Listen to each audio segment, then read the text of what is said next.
तो दोस्तों जैसा कि आपको पता है कि नेशनल स्कॉलरशिप पोर्टल की डेट आप सभी को वेट है कि इसका पेमेंट कब रिलीज होगा। तो दोस्तों इस वीडियो के अंदर हम बताएंगे कि नेशनल स्कॉलरशिप पोर्टल की जो सभी स्टूडेंट की पेमेंट रुकी हुई है वो बेसिकली कब आएगा।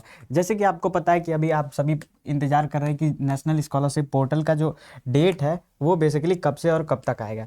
तो मैं आपको बता देता हूँ कि जो नेशनल स्कॉलरशिप NSP स्कॉलरशिप है वो बेसिकली आपका स्टार्ट होने वाला है जो 2023-24 की बात कर सकते हैं। स्कॉलरशिप मैं आपको बता देना चाहता हूँ 2023-24 यहाँ पे आपको बात करते हैं। तो यहाँ से रिलेटेड मैं कुछ पॉइंट्स आपको निकालने वाला हूँ। तो सबसे पहले हम चलते हैं नेशनल स्कॉलरशिप पोर्टल के वेबसाइट पे। ठीक है, तो वेबसाइट पे जाने के लिए मैं यहाँ से क्रोम में सर्च करता हूँ। यहाँ पे आप देख पा रहे होंगे, यहाँ पे मैं सर्च करता हूँ NSP। आपके स्क्रीन पे NSP से सर्च करता हूँ। यहाँ पे बेसिकली यहाँ पे मैं लिख देता हूँ NSP। ठीक है, आप देखते हो यहाँ पे नेशनल स्कॉलरशिप पोर्टल की ऑफिशियल साइट ओपन हो चुकी है। यहाँ पे मैं नेशनल स्कॉलरशिप पोर्टल का ऑफिशियल साइट पे पहुँच गया हूँ। दोस्तों यहाँ पे आने के बाद से अब आपको कुछ चीज़ें बताऊंगा। जैसे कि आप देख सकते हो मिनिस्ट्री ऑफ माइनॉरिटी की अफेयर्स की ऑफिशियल साइट है।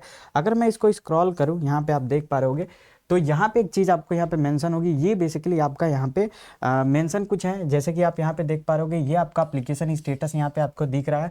ये फ्रेश एप्लीकेशन है, यहाँ पे रिन्यूअल एप्लीकेशन है। इसके साथ ही यहाँ पे आप देख पा रहे होगे कि प्रीवियस ईयर इंक्लूडिंग आ चुका है। लेकिन दोस्तों अगर वही चीज़ें यहाँ पे बात किया जाए तो नेशनल स्कॉलरशिप पोर्टल में स्कीम क्लोजिंग डेट ये पूरी तरीके से ये क्लोज हो चुका है। सब कुछ क्लोज हो चुका है। आपको पता है कि अगर हम बात करें कि तो सबसे पहले एप्लीकेशन कब आया था, तो 20 जुलाई को आपको पता है कि लास्ट ईयर यहाँ पे सारे फॉर्म चाहे आप यहाँ पे जिस भी स्कीम को देखें, सेंट्रल स्कीम देखो, UGC स्कीम देखो, स्टेट स्कीम देखो, सारी चीज़ों का फॉर्म क्या हुआ था, 20 जुलाई को ओपन हो गया था। लेकिन दोस्तों इस बार क्या हुआ कि क्यों इतना डिले हुआ, मैं आपको बताता हूँ और क्यों डिले होना चाहिए। तो दोस्तों इसका मेन रीज़न यहाँ पे आपको पहली चीज़ बता देना चाहता हूँ। कुछ पॉइंट्स आपके लिए यहाँ पे लेके आया हूँ। सबसे पहले मैं आपको यहाँ पे बता देना चाहता हूँ कि ये डिले क्यों हुआ। तो सबसे पहला पॉइंट यहाँ पे बताता हूँ डिले का रीज़न क्या हुआ। यहाँ पे सबसे पहला पॉइंट आपको डिले का बता देता हूँ। तो आप सभी स्टूडेंट यहाँ पे ध्यान से देखिएगा और आपको यहाँ पे सारी चीज़ें यहाँ पे पता चल जाएगा। पहला चीज़ आपको बता देना चाहता हूँ कि जो नेशनल स्कॉलरशिप पोर्टल है NSP, यहाँ पे NSP में बहुत सारे स्टूडेंट 2023-24 वाले जो डेट वाले स्टूडेंट हैं, अभी इनको वेट करना होगा। यहाँ पे डेट अभी बताऊंगा कि किसका फॉर्म यहाँ पे ओपन होगा। ठीक है, सबसे पहले बात करते हैं नेशनल स्कॉलरशिप पोर्टल 2022-23 का। 2022-23 NSP 2022-23, जिसमें यहाँ पे आप देख पा रहे होंगे चाहे फ्रेश स्टूडेंट हो हमारे, ये फ्रेश हो गए, और यहाँ पे रिन्यूअल यहाँ पे हो चुके। ठीक है, अब मैं बात करता हूँ ये फ्रेश और रिन्यूअल में आप सभी स्टूडेंट को पता है कि सबसे पहले यहाँ पे पेमेंट जो मिलती है रिन्यूअल को मिलती है, क्योंकि ऑलरेडी वो मेरिट लिस्ट में सेलेक्ट होते हैं तो फिर उनको मेरिट लिस्ट की कोई ज़रूरत नहीं होती है। लेकिन दोस्तों इस बार क्या हुआ है, इस बार क्यों ऐसा हुआ है, तो सबसे पहले बात करते हैं कि जो हमारा सेंट्रल स्कीम है, सेंट्रल स्कीम में सबसे बड़ी स्कीम जो हमारी है सेंट्रल स्कीम। अब जो सेंट्रल स्कीम है वो इसमें सबसे बड़ी जो स्कीम है आपका, पहला आपको बात करते हैं मिनिस्ट्री ऑफ माइनॉरिटी अफेयर। यहाँ पे देख सकते हो मिनिस्ट्री ऑफ माइनॉरिटी। तो माइनॉरिटी में जो है इसमें क्या हुआ कि जैसे कि मैंने ऑफिस विजिट किया, आपको पता है इसमें ये लोग ये कह रहे हैं कि अभी जैसे कि आपको जो जितने भी आप यहाँ पे जैसे कि जितने भी स्टूडेंट हैं, अभी क्या हुआ है कि पहले ये होता था कि आपके स्टेट नोडल ऑफिसर, बात करें आपके स्टेट नोडल ऑफिसर SNO हो गए, या फिर आपके DNO हो गए, या फिर आपके MNO हो गए, मिनिस्ट्री नोडल ऑफिसर, ये जो थे फॉर्म आपके वेरीफाई करके रिजेक्ट कर देते थे। लेकिन अब ऐसे यहाँ पे घुली मिली यहाँ पे कंडीशन हो चुकी है कि डिस्ट्रिक्ट नोडल ऑफिसर भी यहाँ पे, पहले तो इंस्टीट्यूट से पहले लोग यहाँ पे मनमानी करके और गलत तरीके से फॉर्म फिल कर देते थे। लेकिन अब क्या हुआ है, district nodal officer, ministry nodal officer पे भी लोग जाके उनसे अब रिक्वेस्ट करके अपने फॉर्म को आगे फॉरवर्ड करा दे रहा है। तो दोस्तों प्रॉब्लम यहाँ पे ये हो गई कि अब इतने सारे फेक एप्लीकेशन आ गए और ऐसे में स्टूडेंट के जो पैसे थे, जो असली डिजर्व कैंडिडेट है उसके पास नहीं जा पा रहा था। इसी चीज़ को देखते हुए यहाँ पे मिनिस्ट्री ने ये किया है कि दोहरी वेरिफिकेशन होती है। और आपको पता है कि दोस्तों यहाँ पे मिनिस्ट्री जो जब जाएगी हर एक डिपार्टमेंट में तो उसकी एक टीम होगी, और टीम को जाने पे, सब चीज़ को जाने पे उसमें क्या होता है, थोड़ा सा टाइम लगता है।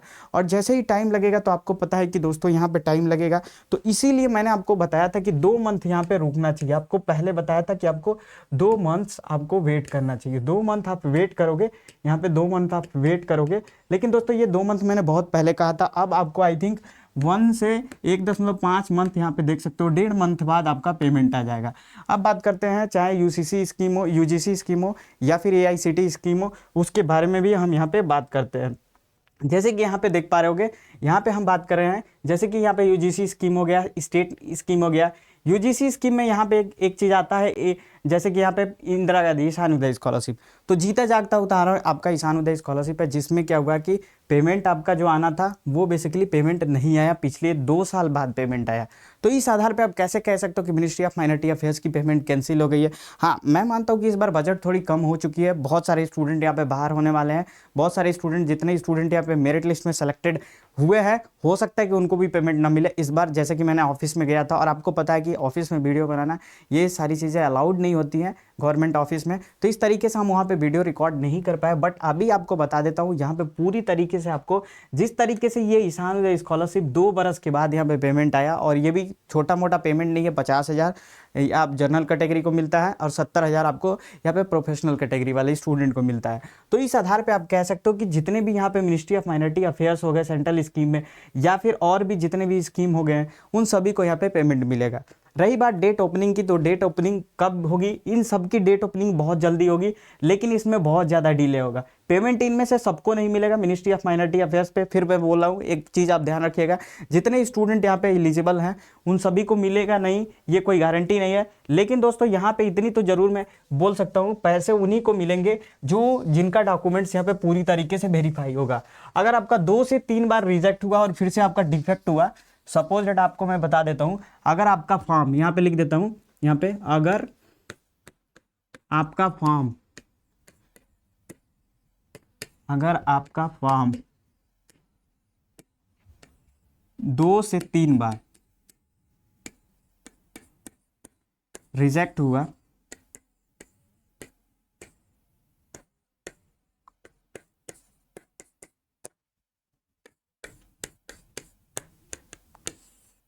अगर आपका फॉर्म 2 से 3 बार अगर रिजेक्ट हुआ, तो डेफिनेटली आपके साथ भी ऐसा हो सकता है कि आपको पेमेंट ना मिले।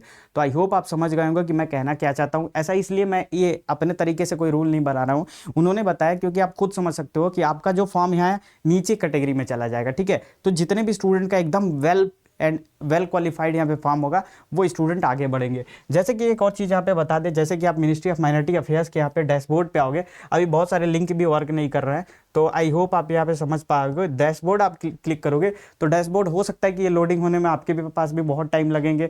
और ये क्योंकि यहाँ पे आप देख पा रहे, अगर यहाँ पे आप टोटल एप्लीकेशन देखोगे, तो यहाँ पे अगर डेटा उठा के आप देखोगे, तो डेटा आप देख पा रहे, इसमें पोर्टल पे क्लिक करोगे, स्कीम पे क्लिक करोगे, यहाँ पे और भी चीज़ें, तो पोर्टल पे जैसे ही क्लिक करोगे तो ये पोर्टल पे पहुँच जाओगे।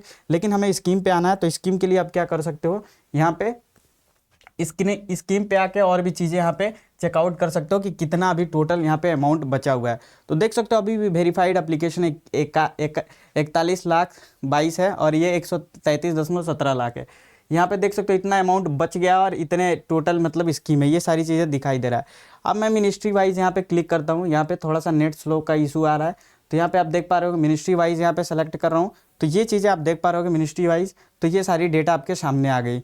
मतलब कि ये अमाउंट डिस्ट्रीब्यूशन आप देख पा रहे हो कि इतने राज्य में, इतने स्टेट में इतने अमाउंट हो चुके हैं, ठीक है। अब यहाँ पे स्कीम वाइज अगर मैं बात करूँ, यहाँ पे स्कीम वाइज, और स्कीम वाइज में मिनिस्ट्री ऑफ माइनॉरिटी अफेयर्स में अगर इसको मैं सबमिट करता हूँ, तो यहाँ पे आप देख पा रहे हो 22-23 यहाँ पे तो लिखा है, लेकिन अगर यहाँ पे 22-23 लिखा हुआ है, 21-22 और 22-23 का अपडेट हुआ है, और 22-23 का यहाँ पे अगर मैं मिनिस्ट्री ऑफ माइनॉरिटी अफेयर्स का यहाँ पे डेटा उठाता हूँ, आप देख पा रहे होगे यहाँ पे ये आपका आ जाएगा मिनिस्ट्री ऑफ माइनॉरिटी अफेयर्स, और यहाँ पे मैं आल स्कीम उठा लेता हूँ, जो भी आल स्कीम है, ठीक है, आल स्कीम रहेगा। अब मैं सबमिट पे क्लिक करता हूँ, ठीक है। तो सबमिट में क्लिक करने के बाद से यहाँ पे देख पा रहे होगे इस डेटा को अभी यहाँ पे लोड हो रहा है। लोड होने के बाद से आपको दिखाता हूँ कि कितने % यहाँ पे अमाउंट डिस्ट्रीब्यूट हुआ है, ताकि आपको पता चल जाए आपको अमाउंट मिलेगा या नहीं। क्योंकि आपको पता है कि इस बार क्लास 1 से लेकर 8 तक स्कीम खत्म हो गई है, तो जाहिर सी बात है उनको अमाउंट मिलेगी नहीं। तो इस तरीके से आप देख पा रहे होगे, तो ये डाटा बहुत लोड कर रहा है, और अच्छे से यहाँ पे लोड भी नहीं हो पा रहा है। मतलब कि आप देख पा रहे होगे कि वेरीफाइड एप्लीकेशन सिर्फ और सिर्फ इतने ही है, और ये 26,77,000 यहाँ पे आप देख पा रहे होगे। बाकी यहाँ पे कलर के ये शेड्यूल ट्राइबल है और मेल है, इस तरीके से आप देख पा रहे होगे। तो मतलब कि यहाँ पे बहुत कम ही स्टूडेंट ऐसे हैं जिनके फॉर्म को वेरीफाई किया गया है।